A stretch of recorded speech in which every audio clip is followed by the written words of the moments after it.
Hello, my holy brothers and sisters. Wishing you a sweet Lag BaOmer. Now that's over in Israel, but it's still happening here in LA. We have counted 33 days of the Omer, and today's, let me get that open, and today's count, the meditation for the 33rd day, is Hod Shebehod. So Hod is sort of the glory, the splendor. And I like to think, that if you're trying to make a change in your life, right? So you have to have that image in mind of what you're going to be like after you've made that change, right? And it should shine for you. And the Hod Shebehod, the Hod of the Hod, is to have that image and to realize that it's being given to you by God, right? And so if God grants you a vision of what you can be like after you've made a change, an improvement in your life, so then God's also going to help you achieve it. You just have to ask for help and stay with it. How's everybody doing? We are holding page 67 of Masechet Shabbos, the second volume of the Talmud. Today, with God's help, we'll finish chapter 6. It's the 8th and 9th Mishnah of chapter 6, and that will wrap up our discussion that's focused on with what may a person go out on Shabbos. So, who's in the house? I see Ed Berg is in from New Jersey. Soren Kirchner from Saigon. Welcome, Soren. Welcome, Saigon. Let me just get the, hold on a second. Let me just open up the YouTube side so I can see if there's going to be some comments over there. There it is. Very good. Okay, and Patricia White is in the house on the YouTube side. Beautiful. Okay, and Barranquilla, es mi ciudad, says shalom from North Carolina. Robin Stewart is in from Ohio. Sandy McMurray from Michigan. Welcome, everybody. It's great to have you here. Let's get right into it. So wrapping up our discussion of Mishnah number 8, we had been talking about some things that a person can go out with. What was it? Mishnah number 8 was that boys can go out with knots and a prince can go out with bells on his garment. And so we'll actually return here in our Gemara, our commentary on that Mishnah, to what it means to go out with bells. But we got into a little bit of a digression involving remedies and cures, and we're going to have quite a bit more of that in today's daf.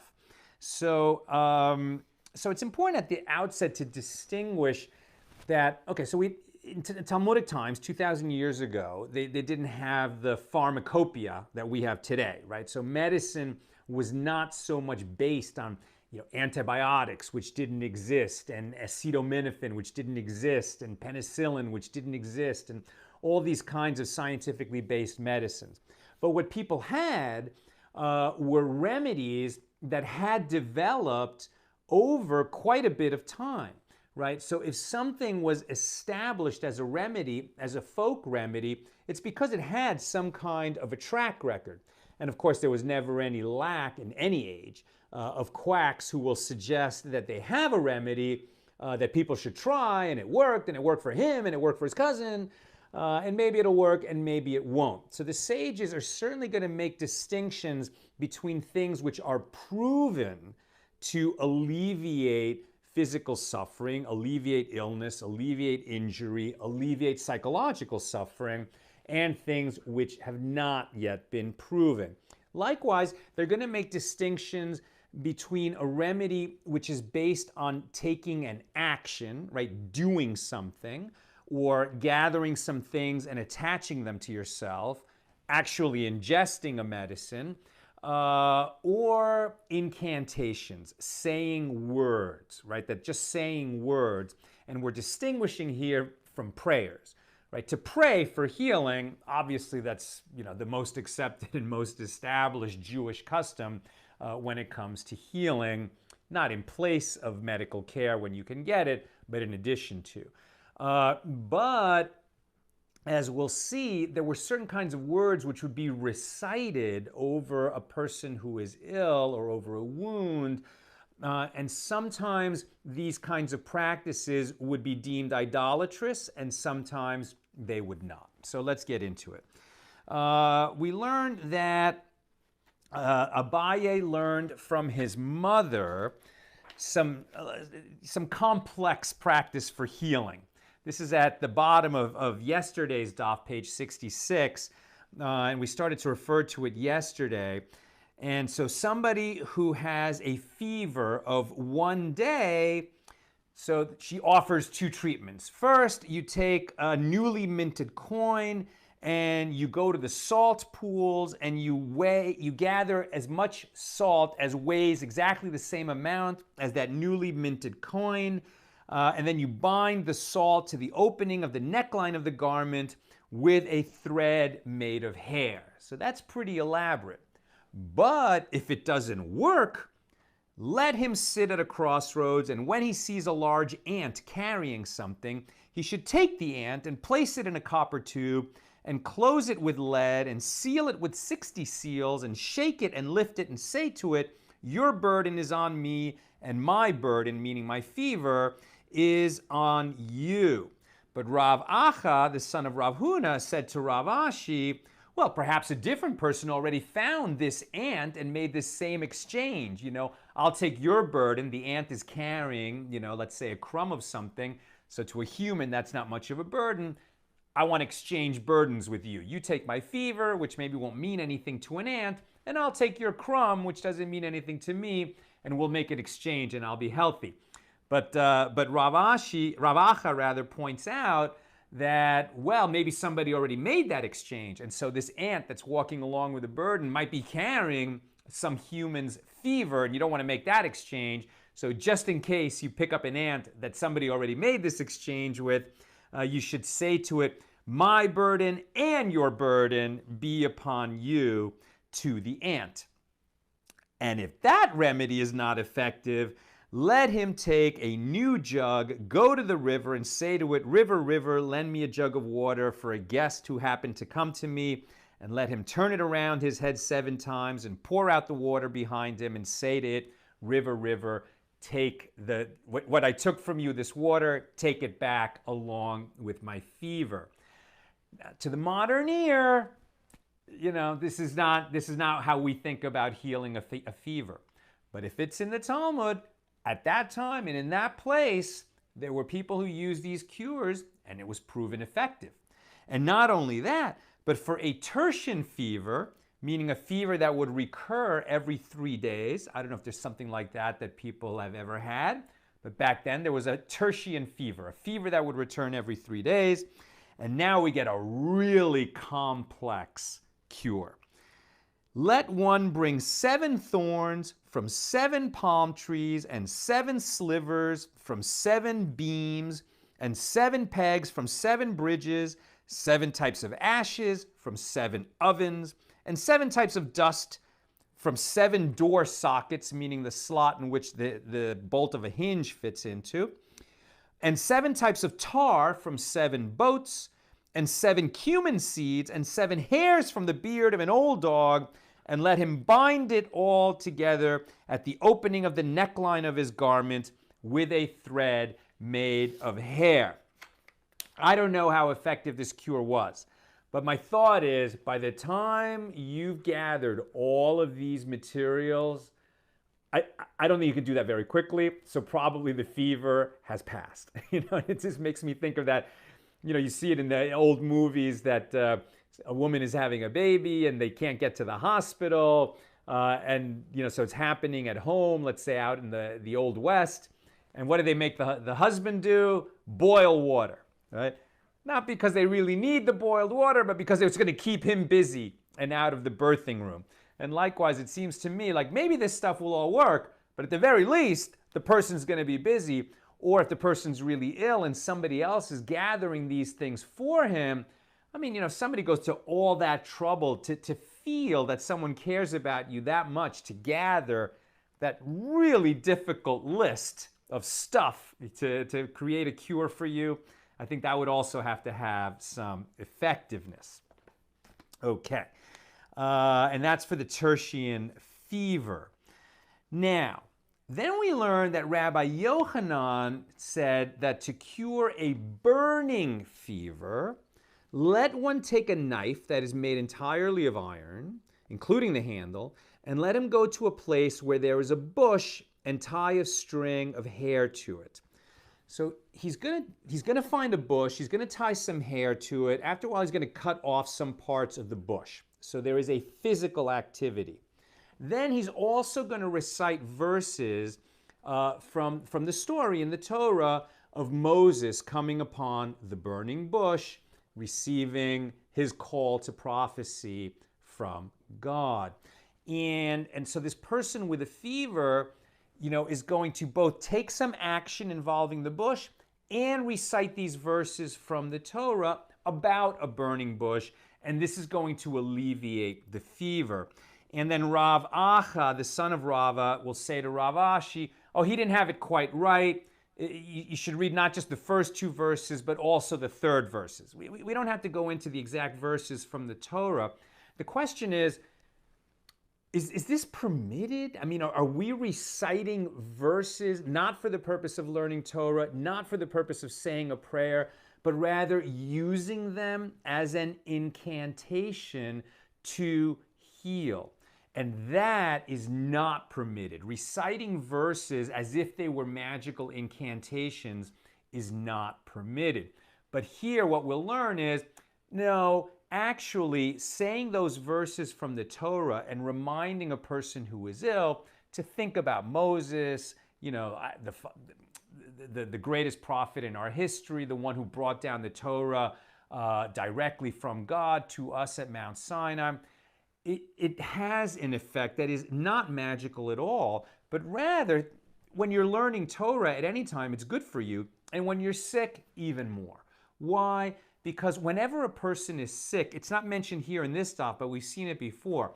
Whenever a person is sick, and we learned this back in Brachas, the first volume of the Talmud, it's like he's undergoing a trial, right? There's no guarantee that, especially in the ancient world, that a person who was sick, particularly with a fever, there's no guarantee he'll get better. He might not, right? When people got sick, it was a very scary thing because they just didn't have the medical practice that we have now.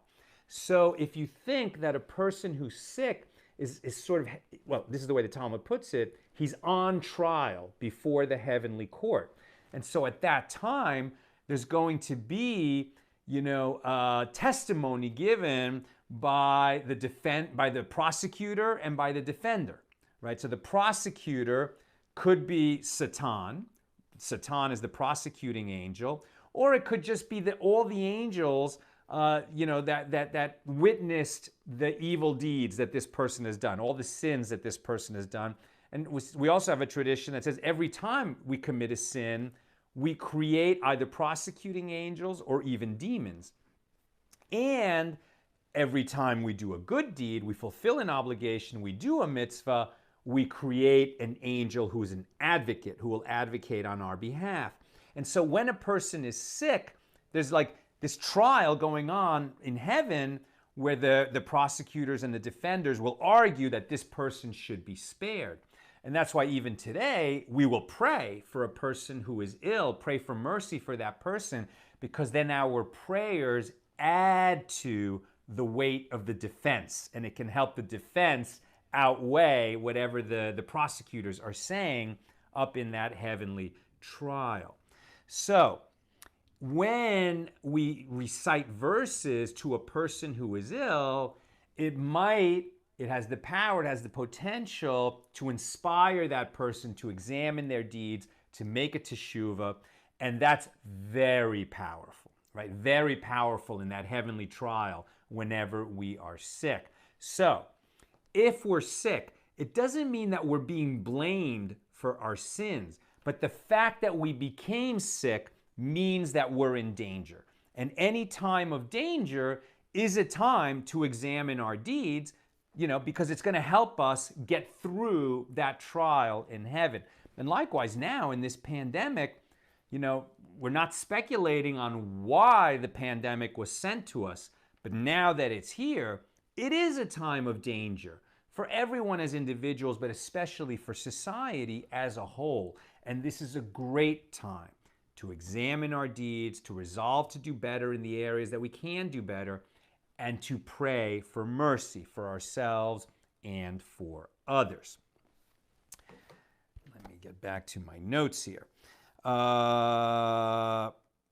Okay, and now that we've been talking a little bit about reciting these verses and that they can lead to teshuvah, so we also have another teaching, and this must be in line with, again, Rav Acha, the son of Rava, saying to Rav Ashi that there are certain things that we'll recite to ward off demons. If a person feels that he's been trapped by a demon, let him recite as follows: you were stopped up you were, cursed, broken, and excommunicated, be the demon, and then names some names. And I don't quite understand what these names are. Or to be saved from the demon of the bathroom, let him recite as follows: on the head of a lion and on the nose of a lioness, we found the demon named Bar Shirika Panda. With a bed of leeks I felled him, and with the jaw of a donkey I struck him. Now, again, to the modern ear, what are they talking about? Encountering demons, warding off demons. And so here it's worth noting that there's a real difference with respect to the presence of demons between the Jerusalem Talmud and the Babylonian Talmud. So the Jerusalem Talmud, the Talmud Yerushalmi, is incomplete. It was never finished because the project of making a commentary on the Mishnah was very difficult to do, and they just couldn't finish it in the Holy Land because of Roman persecution. The Jews living in Babylonia actually had much more freedom to practice Judaism, to build large yeshivas, academies of Torah learning. And so it would ultimately be the Talmud that we call the Talmud. Generally, we mean the Babylonian Talmud. Has nothing to do with Babylonia. It's just that the Jewish community in Babylonia was able to complete the Talmud, able to complete its commentary on the Mishnah. I mention this now because the Yerushalmi, even though it's incomplete, it's still pretty big, and there's very little mention, almost no mention of demons in the Talmud that was compiled in the Holy Land.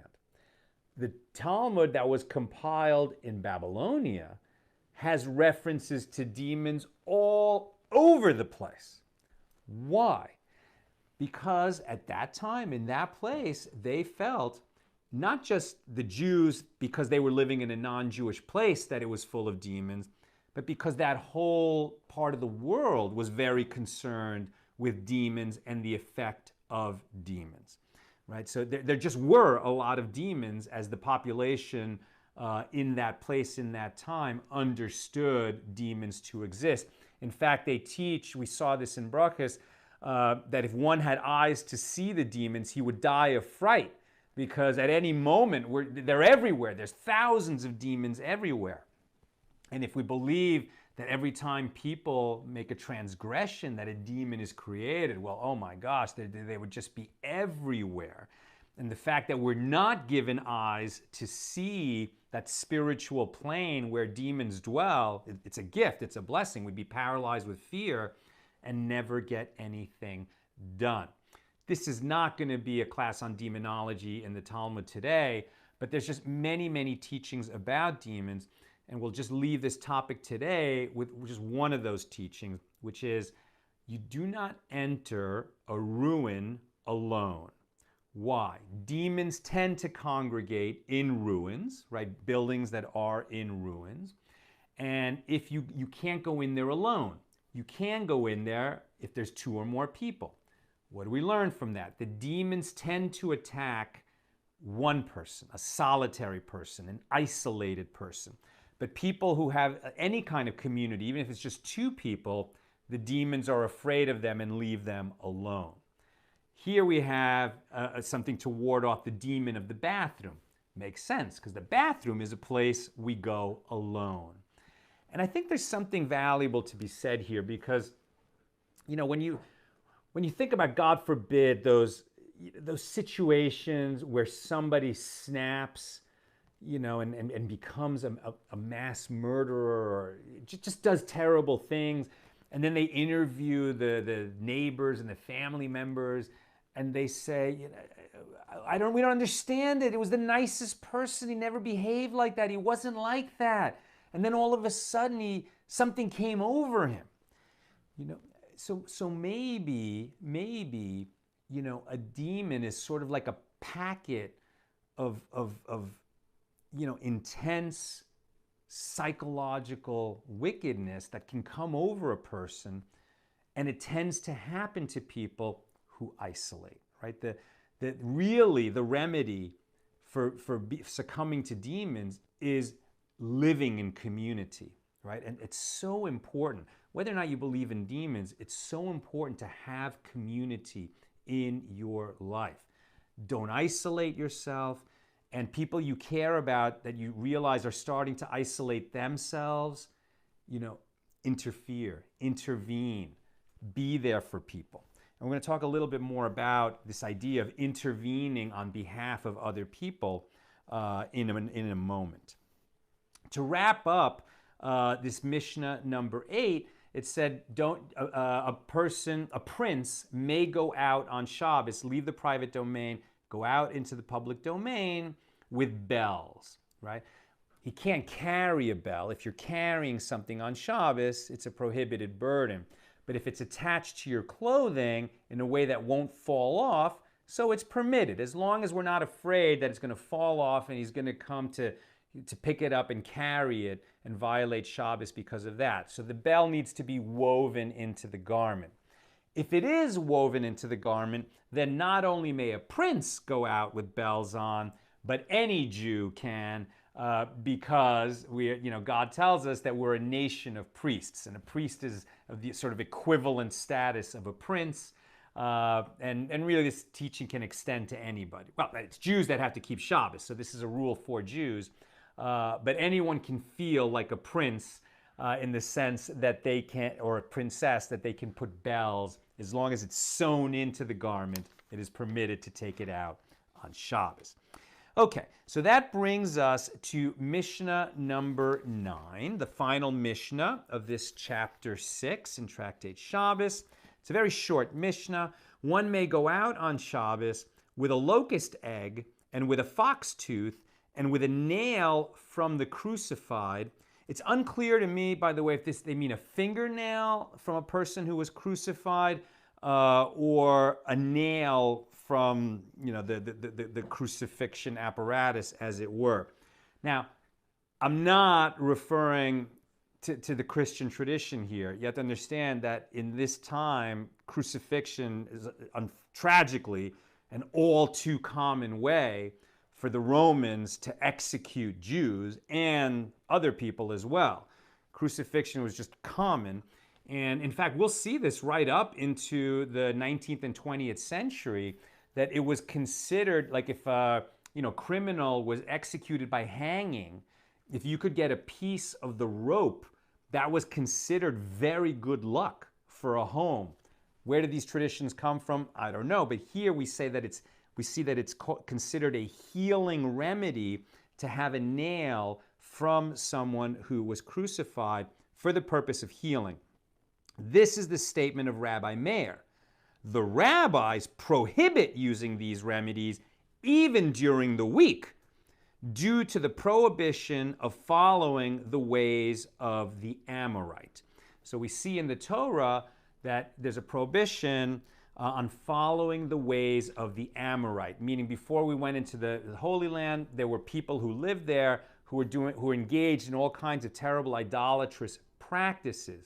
Ultimately, the worst of it was that they would practice child sacrifice. But there were many sort of lesser practices that weren't quite as evil as child sacrifice, but that were very much about propitiating their idols, right? Their pagan gods. And so the Torah instructs us you must never engage in any kind of idolatrous practices, so you do not in any way imitate the ways of the Amorite. So here we have that the minority opinion is that Rabbi Meir says, okay, well, these kinds of remedies, which are in widespread use and have been proven effective, so you can even go out with them attached to your clothing on Shabbos, we don't worry that you will detach the remedy from your clothing and come to carry it. Why would you detach it if you feel that you need it in order to heal your illness? The rabbis say, no, that's too much. It's too similar to the Amorites. That's in the Mishnah. Even in the Gemara, right? So the commentary compiled over the next few hundred years, they say that the halacha follows Rabbi Meir, the minority opinion. Why? Because if a thing that is meant to heal someone from illness is proven effective, then it is not the superstitious practices of the Amorites. It is some kind of an effective remedy. And so people aren't doing it to in any way flirt with idolatry. They're just doing it because it helps them get better. And on the ways of the Amorite and healing, let me just read to you the note that's here in the Koran Talmud. Many of the customs and healing practices detailed in the 7th and 8th chapters of the Tosefta of this tractate, also known as the Amorite chapters, are prohibited as ways of the Amorites, meaning superstitious beliefs. Every superstitious belief, incantation, and divination falls under the rubric of several Torah prohibitions. The prohibition of divination and soothsaying comes from the verse, quote, "There must not be found among you a soothsayer, an enchanter, or a witch," or some call it a sorcerer. That's Deuteronomy 18:10, among others. In addition, there is the general prohibition, "and in their statutes do not walk." That's Leviticus 18:3, and that's actually among the forbidden sexual practices and all the prohibited partners, but the general catch-all is don't do like the Egyptians. Nevertheless, the statements of Abaye and Rava, as well as those in the Tosefta, are to be understood in the broadest possible manner. And thus, any practice that was attempted and found to be an effective remedy, even if there is no clear scientific rationale for its effectiveness, may be utilized based on the empirical evidence. It's so surprising. But on the other hand, when you talk about a tradition that is focused on life, right, and preserving life, as Judaism is, it starts to make sense. Well, it might resemble idolatry, but if we're only doing it to heal, and it's proven to heal, so then we're going to be very easygoing with the interpretation that might otherwise rule it out for idolatry. Now, that's a strong statement because avodah zarah, idolatry, it's like just about at the top, right? Murder is the worst thing that a Jew can do. Murder's the top. And then close second is idolatry or forbidden sexual practices like rape, okay? So it's like, idolatry is right up there among the worst things. And so we don't ever want to even come close to doing something that might be idolatrous. But if there are practices that have a medical effectiveness and used by idolaters, but we see that it works, so then the rabbis are going to, be very light-handed in saying that you can't do that because it heals, right? Healing is the most important thing. So, no soothsaying, no divination, no incantations of the Amorites, unless it works. Unless it works. That seems to be the lesson here. Okay. Then, and now here, we just have a lot to talk about today, but we can't leave out these points. This is amazing. So then the example is given, and why, let me see. Right. And so the Gemara asks, is that to say by inference that if it does not contain an element of healing, it does contain an element of the prohibition against following the ways of the Amorite? And so then the Gemara gives this example that if a person, let's say it's a farmer and he has an orchard, so he has a fruit tree. He makes his living by the fruit that he grows in his fruit trees. If the tree develops a condition where the fruit drops prematurely, it's a huge problem for the farmer, right? He needs a tree doctor to try and cure this problem. So they learned that if a tree drops its fruit prematurely, I guess certain trees in certain places at certain times, there was an effective treatment for the tree. Now the treatment involved two things. One was that they would hang stones on the tree. And second, that they would paint the tree red. With regards to hanging stones on the tree, it was understandable that this would somehow strengthen the tree, and that it would divert some energy to holding up its limbs, and then that would divert some of the nutrients in the tree from sort of flooding the fruit too early, and then the fruit would stay on the tree longer, and it worked. It would, who knows how it worked or if it worked, but if it was working, it was a very clever idea to sort of strengthen the tree and make it hold on to its fruit longer so that it wouldn't drop prematurely. Makes sense. But the second aspect of the treatment was painting the tree red. So the Gemara asks, well, that's not going to do anything to the tree. That's just about changing its appearance. Let's assume for now that putting some kind of red paint on the bark isn't going to affect the processes of the tree inside. Let's just assume that. So we can understand that when you make an amulet for healing a person, or these very complicated treatments that we just discussed a moment ago about getting 7 hairs from 7 dogs and ashes from 7 ovens, etc., and then you bring it to a person who's ill. Okay, so the symbolic weight of this complex cure is going to have an emotional impact on the person. Like, wow, either I put a lot of work or somebody put a lot of work into creating this symbolic remedy. But a tree, right? A tree doesn't have consciousness. A tree doesn't think the way a human does. The tree doesn't realize that it's received a symbolic treatment by being painted red. So isn't that some kind of a superstitious belief and therefore prohibited as one of the ways of the Amorite? Asks the Gemara. The answer is fascinating. The answer is, why do we paint it red? He does so that people will see the tree and pray for mercy for it. And then the example is given that this is similar to a person who gets tsara'as, right? Tsara'as, often translated as leprosy, but that's an error. It was not leprosy. It was a skin condition that would arise from a spiritual malady. It doesn't exist anymore, but in ancient Israel, when the temple stood, when people would do certain kinds of things over time, repeatedly, like engage in lashon hara, gossip and tale-bearing, eventually they might have lesions on their skin.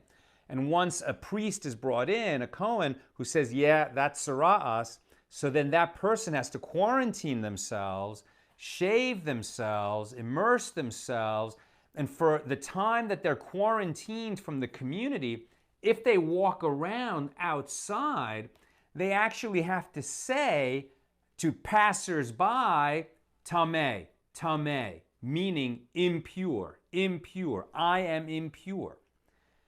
Now that sounds to us awful. So a person who's sick, when they're outside in the world, they're already dealing with the guilty feelings and the difficulty of healing the spiritual malady. On top of that, they have to humiliate themselves by announcing to passersby that they are tameh, that they're impure? Why? And the answer is for the same reason that we paint the tree red. Because people will walk by them and pray for mercy for them, right?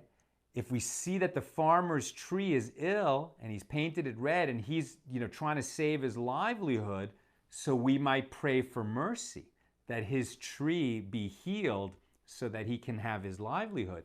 And if we see a person walking down the street saying tameh, tameh, because they're experiencing tzara'as, we should be thankful that we don't have it, and we should pray for that person that they heal quickly and completely.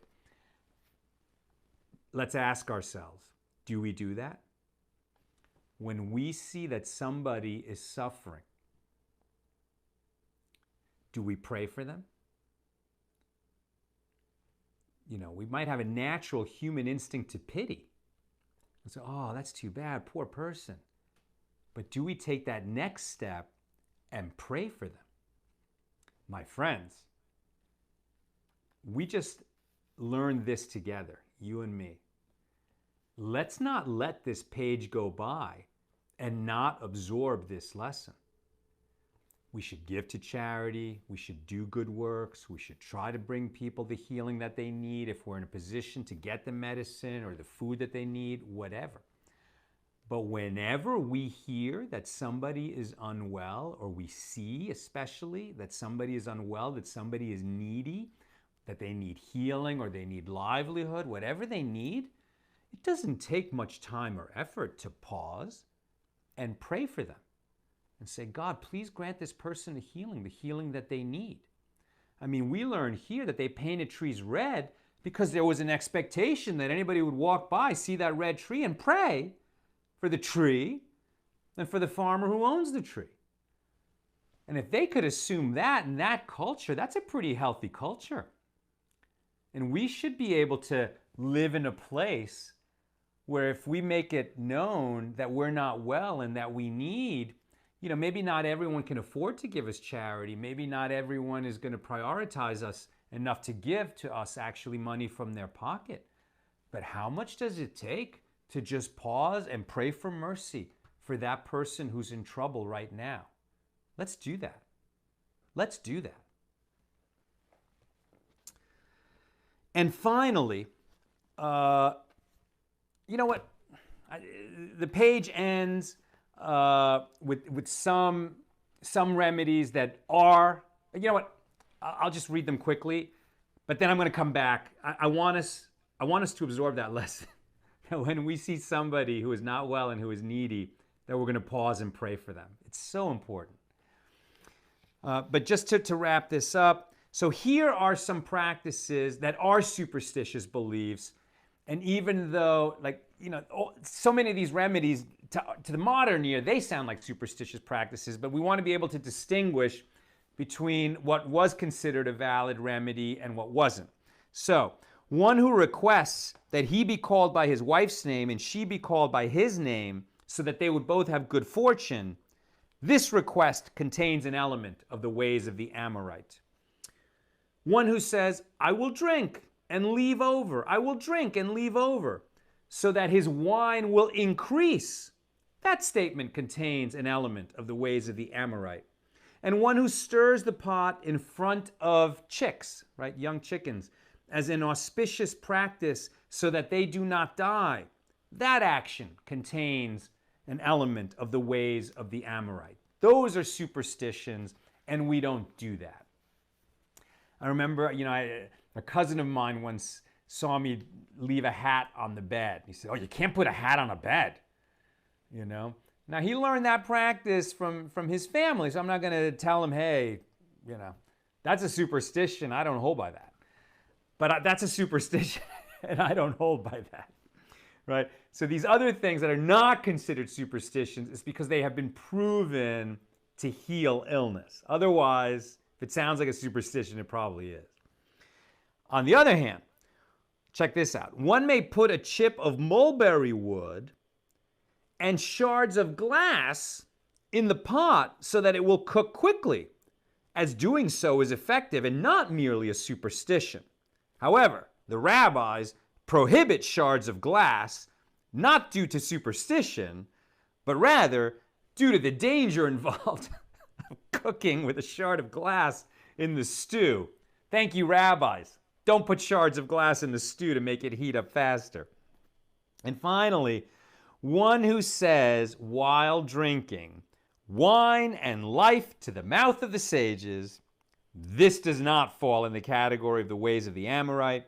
There was an incident with Rabbi Akiva who made a banquet for his son, and over each and every cup he said, wine and life to the mouth of the sages, wine and life to the mouth of the sages and to the mouth of their students. This is not considered a superstition. I think this is considered a prayer, actually. If you're saying wine and life, I think that's shorthand for, and may God bless you with ample wine and long life and joy to enjoy both of those things. So that's not a superstition, it's a toast. And there's nothing wrong with that. But, and now I'm going to take comments and questions, but let's just go back for one moment.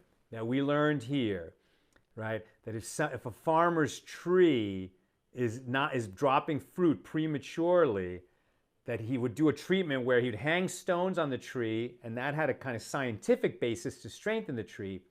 And he would also paint the tree red, which was a symbolic type of cure. The tree doesn't comprehend it, but passersby do, and they understand that this man is suffering, his livelihood is imperiled, and they will pray for mercy on his behalf. Strangers will pray for mercy on his behalf. If people would do that for a tree, how much more whenever we see people in unfortunate circumstances? Maybe we don't have the opportunity that day to go there and lend a hand, or to go there and give charity, or to get involved, or to listen to them, which are all good things that we should do if we can. But the very least we could do is pause what we're doing and say, God, please heal that person. God, please help that person. Doesn't take that much, and it's a great takeaway from today's daf and the conclusion of chapter 6 of Tractate Shabbos of the Talmud. Okay. Looking at some comments. Who is Goma? I don't know who Goma is. Was that one of the names that we mentioned of those demons? I don't know. Was that one of them? Oh, I don't think so.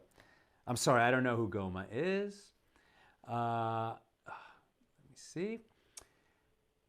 Lana Coperin says, how would you know if it works if you never tried it? Are you allowed to experiment? Evidently, somebody had to try it.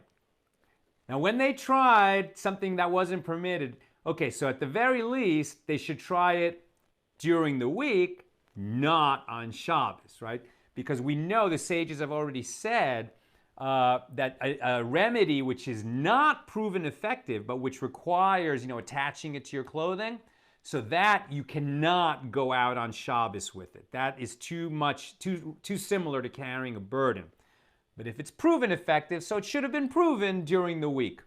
The question I think you're asking is, well, what about if it resembles the ways of the Amorite, and so you shouldn't do it, but it might work, right? And so I guess the answer is it a time of danger, right? It's not just discomfort, but is it a time of danger where somebody's dying and we'll try anything? So in that situation, it's permitted. It's permitted. In a time of danger, if you have some reason to believe that this might work, it's okay. You don't have to worry about it being the ways of the Amorites.